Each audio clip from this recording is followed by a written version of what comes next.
Ole Mizo Idol 2025 Top 10 result kan theta a alom khop mai top 10 a tling tura ka ngai pathum vel hi chuan tling talawa amaro chu TV kan lo en a kan hriat ang hi ni don lawa kan just te po hian anti sual ran lo ang alive a an en hi chuan a hriat em ani achu wangin dem big lawila top 10 a tling te in zawine kolom pui tak meu cheu mi sari chuang in ti siak na top 10 thleng te hi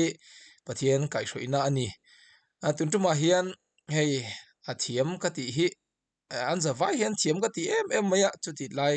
chuan Emmanuel hi thiam ka ti ber te zinga minia che sual palte ni lo chuan 2025 kan idol tour ni mai tura kal ngaya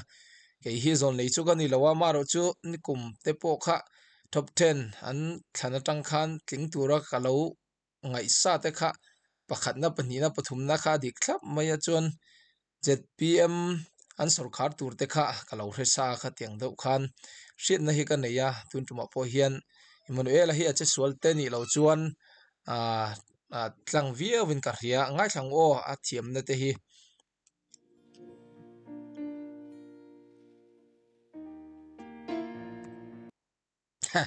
ati lai keyboardist anan met phiar zau kha chu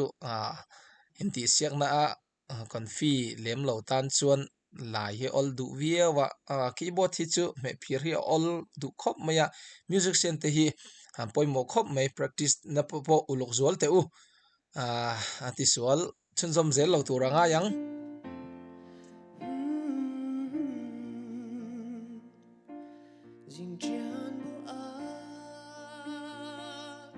dài tình thia mà lâu dài giàn bu thâu ru mel mara la shange ramang ai val rua ten dal tiang an kai ta chai lai lung di ton le ni tur tiamin ata khan music hi engchen nge phalna an nei ka hrelawa amai ro chu guitar le drum kharon lut to a chita tang chuan kalong ngai dan mai chuan an mani moyen ti ang kha chu moi thawa amai ro chu ka ai karil ro lo lang kha chu a hla hi hetiang lam hla ni awangin lungai na hla le in fuina lam hla lung le na lam hla ni wangin keyboard khanin piano ngor khan foundation da lovin alhane na in me internal fluid te trombone te abo tiang deuh khan hanti se amoi zok ngem o amoi zual ngem o ti kalong ngai to mai bia thu an la o in tong le ang mo ma se chui thang valan ti hian bia thu an lam ta when you go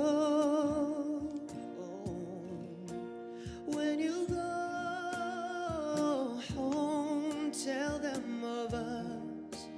and say shing nun lim thiam ka ti em na chu a o in a zo don lo mo ti lain zoi te hen an sa ma se hei keyboard ina tle ma kan me an ringa ma se o full ron chuaka lai chuang mi lo khatiang o kha siam sang mai hian zoi te hin a o hi antiphone chawa hei hi a fit boka chuan ama hian talent hi a quality hi sang ka ti iman vena kan just hi adu tholo na engem bachen chu lo nei te po an niang misheng an ni ve ama se ke chu han fak ka du ani hei pathian in min khong aya USA a hian chin community idol judge voi ni kalau ti to a alo ollo khop mai a chan chu contestant te hi an du zong le du lo zong hi kan nei ve thina amaro chu kan comment kha poimo em ta a kan du zong han fak hluaya du lo zong negative an comment vak te hi amoi lawa ti chuan contestant te ta na advice kan lo pek te hi an mani quality in a phak lo advice pek chuan an tan phurit kan siam saka maro chu an hret ngai me lo ma se an ti tur hret lo wanga advice the deuh kan pe the ni chuan an tan step mason na kan siam kha ani le ta a chu chu poimo em a tuma kan just te po hi a contestant te support da hi an thiam ka ti em a an comment na an ma ni pon du tholo na te chu an nei nualang mi pui te tan po maro chu contestant tan hian an mu noma hei hi an thiam ka ti an fak ka ti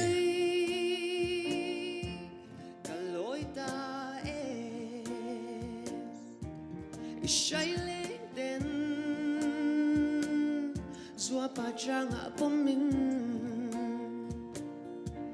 bia thu an la lamang let le turin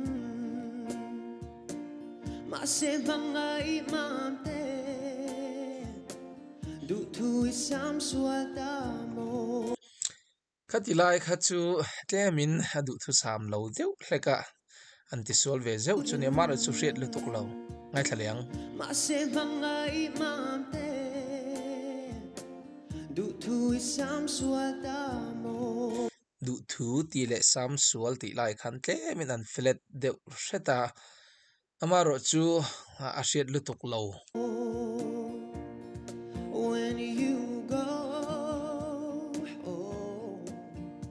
when you go home tell them of us and say Sing nun hlim ten iman vena Fam ko pui kaloita ngai thlale zokang khatilaya head voice a slarati kha vena Fam ko pui kaloita music kha abit an ron thlak ta a ramba tangin country a an ron thlaka ichu an tumwang ani ka ringa maro chu asak thei thawa khatilaya head voice an mang thiam kha thiam he ka ti em mai ni o zai thiam kan ti te hi original talent nei shim o tha shim en omamaro chu zirna wanga zai thiam te in om theya chu hemi kan head voice le kan hroka tanga saktur te kan dula tanga saktur te hi oma chu apathum hemi pathum le kan o kha kan adjust thiam le hla kha amoya ti chuan hlamoi lem lo po kha chumi keima ni na quality a om sa nen chuan moi takin kan siam the amaro chu kan adjust thiam lo chuan head voice man te hi a flat all em ati chuan hroka kan sak te hi o phir du em ani ti chuan dula tanga kan sak hi vai tam tak chu hei thli atama wangin rock lawa phei hi chuan ngai thak hi anuam lo zok roka hi chuan a moi zok thina khatianga full support a kan sak hin chu inti siakna khatiang head voice tha deuh mai an mangam hi a konfi thiam ka ti bok chuan Emmanuel hi a background ka hrelawa ka hmudan mai chuan ka fakdu le a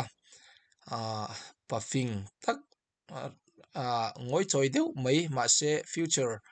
ngai tu kar ril ru mang mi te na soisel na enga ama ngai chuang lem lo ama ro chu tum shekara tor chel na ne na kepen chi ani hi ka ringa afak om donin ka sia tling mol te se ta hian guitarist po hi atang em hei hi music scene te hi teng tur ani mi ina azai tu te na noti sual pal ani pon anti sual na kha lo cover vat thei kha music scene ta na poimo o kha ti zong kha ni mai sela top 5 antlin huna tu na top 10 te po tong tai na nen lo tangula mutui te win mula ei te po kha hei veggie te lo ei nem de ula ti chuan thil dang ngai tu lovin hla tha tak te min ron chop chua sakle zel turin du sakna ka hlan cheu ani in zawai chunga ka lo me